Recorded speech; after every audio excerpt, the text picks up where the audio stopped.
The administration will update all of you regarding this incident.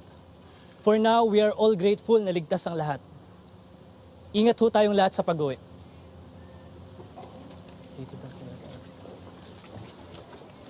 Well, it looks like fate na rin ang nagdidikta na talagang hindi belong ang anak mo dito. Kaya kung ako sa inyo, huwag nyo nang ipilit. Daniela, dinadamay mo pa talaga ang tadhana. Alam naman natin na ikaw lang nagsasabi niyan dahil takot ka sa presence namin mag-ina. Kaya nga nag-utos ka pa para atakihin ang investor ko. Dahil natatakot kang lamangan kita. Ngayon na nagsisimula na tayong mag-operate, ang kailangan na lang natin ngayon kung paano tayo makikilala na sa market. Ano ng plano mo? Dapat pagplanuhan natin kung paano natin i-launch ang Rumina Sardines. Malaki ang pangarap natin sa kumpanyang ito, Leon. Kaya dapat malaki din ang dapat natin gawin para makuha yon.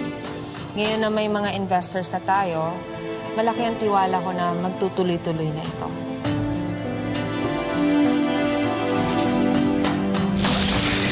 Nagsiset up kami ng isang malaking event ngayon. Para saan na naman? Launching ngayon ng Lumina Sardines para makakuha ng maraming kliyente. Talagang dumadagdag pa sa sakit ng ulo ko yung babaeng yan eh. Sige, balitaan mo ako ng mga susunod niyang gagawin. Another problem? Yes, pero meron na ako agad solusyon. Gather all the people, lahat ng mga team sa kakailanganin ko. Maglo-launch tayo ng bagong produkto. Wait, what? What product? Well, ipangtatapat ko sa Romina Sardines. Daniela Sardines. Dahil sa sunog na nangyari sa Maxwell Integrated, dito na muna sila mag-aaral. Ikakalat sila sa iba't ibang class para ma-accommodate lahat ng students. Miss Principal, sorry pero hindi po pwede yun. This is an exclusive school. Hindi biro yung tuition fee na binabayad ng parents namin for quality of education, tapos mahahalo lang kami sa charity case school. Walang nagbago sa quality ng education, Marga. They're also part of the Maxwell Institution. For the meantime, makikihati muna sila sa mga classrooms natin habang ginagawa ang building ng Maxwell Integrated. Tinitignan pa din namin kung anong naging cause ng sunog. Wala pa ho kaming may bibigyan na information sa inyo. Meron po ako information na sigurado ako magagamit nyo. Ano po yun, ma'am? Cassie. Siya. Si Cassie Nigado. Student sa Maxwell Integrated. Nakita ko na pumunta siya sa backstage para kumuha ng kandila para magkaroon kami ng ilaw. Pagkalabas niya, sakto, nagsimula yung apoy. Pero nakita mo ba mismo na ako yung nagsimula? Hindi, di ba? Kaya Mark, huwag mo kong pagpintangan. Malaki na yung apoy bago pa ako makapasok sa backstage eh. Mark, huwag mo kong ipitin sa gulong to. Alam ko naman na ginagawa mo lang to dahil ayaw mo kong mag-stay dito sa Maxwell. Simula ngayon, dyan kayo. At dyan kami. At hanggat hindi pa kayo nakakaalis dito, hanggang dyan lang kayo. Don't cross the line, literally and figuratively. Marga, pantay-pantay lang tayo mga estudyante dito. Di naman pwede na magsiksikan lang kami. Unless sabihin ng teacher natin na gano'n yung seating arrangement natin. Di ba kami pwede boss around? Iniingatan lang naman namin yung sarili namin sa inyo. At lalong-lalo na sa'yo. Kasi alam mo na, baka kasi sunugin mo pa yung classroom namin. Di ba, classmates? Anong problema? Si Marga po. Ayaw niya po talaga ako sa Maxwell, Mama. Hindi lang po ako, kundi lahat kami scholars na integrated. Pinagbibintangan niya po ako na ako yung nagsimula ng sunog. Ano? Ma, huwag niyo na pong isipin yun. Kaya ko naman po ipagtanggol yung sarili ko eh. Alam ko naman po kasi na wala akong ginagawang masama. Pero hindi pwedeng kung ano-anong ibibintang niya sa'yo. Kasi kakausapin ko yung school. Ma, huwag na po. Kaya ko po. Ayoko lang po na lumaki pa yung gulo. Gusto ko lang pong makapag-aral. Pero walang karapatan si Marga na gawin yan sa'yo. Unang-una, ginawa na ni Daniela na kinuha niya lahat sa atin kaya muntikan ka nang hindi makapasok sa Maxwell. Tapos gagawin niya to sa'yo? Bakit ganun yung mga trato mo sa mga kaklase ko, ha? Napaka-unfair mo eh. At ako pa yung naging unfair. Bilang leader ng mga students, gumawa lang naman ako ng order sa class. Kailangan may mag-stand up para malaman ng mga kaklase mo kung saan dapat sila lumugar. Kasama ako. Eh, hindi ka naman ganyan eh. Alam ko yun kasi kaibigan kita. Well, that's too bad. Damay-damay na kayo kasi klase niyo si Cassie. May choice naman kayo eh. It's either umalis kayo or paalisin niyo si Cassie para tigilan ko na kayo. Lahat na lang idadamay mo sa galit mo. Paalala ko lang sa'yo yung dare natin. Sa tingin ba magugustuhan ka ni Christoph, ha? Ikaw bahala kung gusto mo ituloy yan. Mukhang ako ata mananalo sa dare natin. Sabi ng fire department, nakipag-coordinate din sila sa mga polis para mas mapabilis ang investigation. Kapag hindi pa nasara yung investigation, ako pa rin pag-iinitan ni Marga. Lahat ng tao tingin ako talaga yung nagsunod ng integrated. Basta ang importante, malinaw sa atin kung ano yung totoo. Pero nagsisimula pa lang si Marga. Hindi siya titigil hanggat hindi ako nawawala sa paningin niya. At hindi ko hayaang mangyari yun. Masasolve din natin to. Sige. Basta tol, tutulong din ako dyan. Eh, total, ayoko rin namang umalis dito. Pero paano natin gagawin yun? Alam ko na. Tayo na lang mag-investigate. Kasi kabilang building lang naman yun eh. Kaya natin yun, di ba? Nakita ko kasi kanina si Cassie, Christoph at Mikoy eh. Magkakasama sila. And then, May pinaplano sila tungkol sa sunog. ano? Aamin na ba si Cassie sa kasalanan niya? Gusto na raw nila na ipasara yung investigasyon para mapatunayan na wala nang kasalanan si Cassie. Hindi pwede mangyari yun. At paano naman nila gagawin yun? Papasukan daw nila integrated ngayon para mag-imbestiga. Marga, napatawag ka, may problema ba? Actually, ako po wala, pero si Cassie meron. Hanggang ngayon, nasa school pa rin po siya. Kasama niya si Christoph at mukhang nagkabalikan na po sila. Ikaw lang ba talaga yung nandun sa backstage ng time na yun? O baka may nakasabay ka? Si Marga, tsaka si Roxanne. Pumunta sila doon.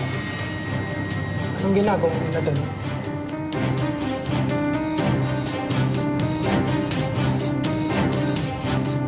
Hoy, kayo! Ano ginagawa niyo dito? Cassie! Ako yung nanay ni Cassie. Ma'am, after school hours na po kasi. Hindi na sila dapat nandito. Lalo na, delikado dito. Ako na hong bahalang humingi ng dispensa sa inyo at magdisiplina sa kanila. Nakikiusap po ako sa inyo, guard, please. Ma'am, sana wag na maulit ito. Naalala lang namin yung kaligtasan ng mga bata. Kaya kitang tulungan sa problema mo. Bakit naman ako hingi ng tulong galing sa'yo? Gusto ko ang asawa mo. Ngayon, kung ayaw mo na siya, nandito naman ako. Igago ka pala eh. Ikaw yata lasing sa atin dalawa eh. Kung hindi mo kayang pahalagahan si Daniel, nandito ako. Kaya ko yun. Ayan! Awat na yan! Siraulo ka ah! May anak kami! Ano sa tingin mo? Papayag ako sa gusto mo? Ikaw ang kikilalaning ama ng mga anak ko? Hindi yata sasakyan mo may sira eh! Utak mo! Naiintindihan niyo naman siguro kung bakit kami nagagalit. Nagtiwala kami sa inyo. Tapos ganito ang gagawin niyo? Paano kung napahamak kayo? Dad, tita, ako po may plan ng lahat ng to. Wala pong kasalanan si Cassie. Mama, gusto lang po tumulong ito pa sa investigasyon. Pinagbibintangan po kasi ako ni Marga na ako po yung nagsunog ng school. Cassie, bakit hindi kayo sa amin humingi ng tulong? Bakit kailangan niyong gawin to? At may tamang paraan sa paggawa nun. Hindi ko matatanggap na ginawa niyo yun. Akala ko pinapatunayan niyo sa amin na hindi nakakasira ang relasyon niyo. Pero tingnan niyo kung anong nangyari.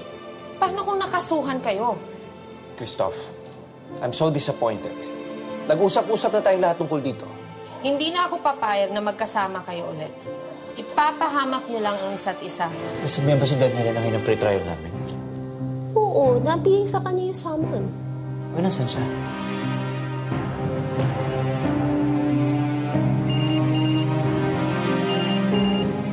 Daniela to.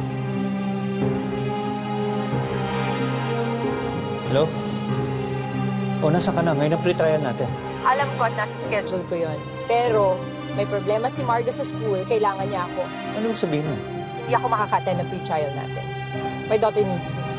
Ikaw din. Bakit po sinasabi sa mga classmates natin na layuan ako?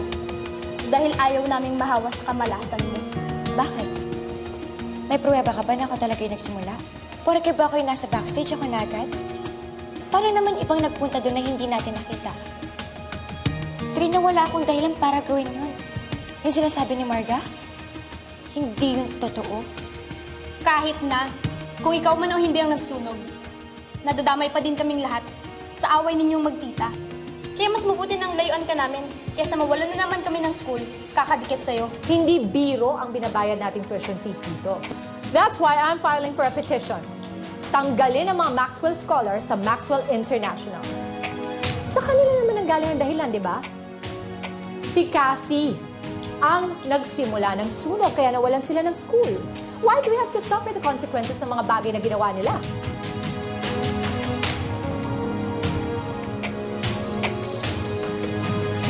Mawalang galang lang ho. Alam ko po kung para saan ang meeting na to. Pero nakikiusap po ako na pakinggan niyo pong side namin scholars. Huwag niyo po kami tanggalin dito sa Maxwell International. May malaki tayong problema. Bakit? Ano nangyari? Yung mga clients natin, bigla silang nagsabi na hindi na daw sila makakarating. Halos lahat dun, expected guest na natin. Ano ang dahilan? May ibang launch silang pupuntahan. Sa Camila. Ano ba namang laban natin dun? Sigurado, mas malaki ang launch nila. Bossing, ang laking problema nito. Gusto ko lang nga tawagan yung mga kakilala ko eh. Para maging maayos naman tong launch natin. Hindi pwede, bossing. Kapag ginawa mo yan, lalo mo lang pinapahamak yung sarili mo. Makakatulong naman ako sa kanya. At saka sa kumpanya. Bossing, nagigets ko yan. Pero pag ginawa mo yan, lalo malalaman na mas beautiful yung katawan mo. Aksidente po yung nangyaring sunog, ate. Wala po akong kinalaman doon. Can you prove that? Yes. Kasama ko po ang mga polis na nag-iimbestiga sa sunog ng school. Makipagtulungan na ho kami sa fire department para matapos ang aming investigasyon. At lumabas ho na aksidente o nangyaring sunog. At wala ho kaming ibang dahilan na nakikita, kundi ang faulty wiring ho ng inyong school. Hindi ganun kadali na magkaroon ng ganito kalaking koneksyon. Pero na lang kung may tinatago ka o nagpapanggap ka. Romina, hindi ako nagsisinungaling sa'yo. Bakit hindi mo ipaliwanag sa akin? Leon Catol. Leon Catol? Yan yung negosyo ng pamilya namin noon. Marami kaming maliliit na negosyo pero mas nakilala kami doon. Sikat siya sa buong bansa. Doon ko nakuha ang connection na meron ako ngayon. Accident or not, hindi nagbabago ang desisyon ko. Exclusive ang Maxwell. Kailangan ba talaga mamigay pa ako ng dictionary dito para maintindihan niyo yun? Exclusivity? Mas mahalaga pa po ba yun kaysa sa matututunan ng anak niyo na maging mabuting tao, ate? Kasi kung paalisin niyo po kami, parang tinanggalin niyo na po kami ng pangarap na makapagtapos. Tinuturuan niyo lang po yung matitirang estudyante dito sa Maxwell na maging mapagmataas. At tinuturuan niyo po sila na bang-apin ng mga taong walang laban sa kanila. Karapatan din po namin makapag-aral, Ate Daniela. Yes, Cassie, but not here. This is an international school. As an international school, Miss Bartolome, we also have the responsibility to be good examples and help the community. Walang mali sa pag-aaral ng mga taga-foundation sa international. In fact, even the government is encouraging it. Tungkol nga pala sa sinabi nila, Mama, pwede natin ulit silang kausapin kung ayaw talaga natin. Pag hindi mo ako sumunodin, ibabalik kita sa Amerika. Gagawin ko yun. Hindi na siguro, Cass. Mas mabuti siguro kung ganito na lang muna tayo. Ano ibig mo sabihin? Ayoko nalalo silang galitin eh. Siguro, tama sila. Maghiwalay muna tayo. Tupi, huwag ka naman sumuko. Lalagpasan natin to. Cass, hindi ako sumusuko. Lumalaban ako. Hindi kita naiintindihan. Christoph!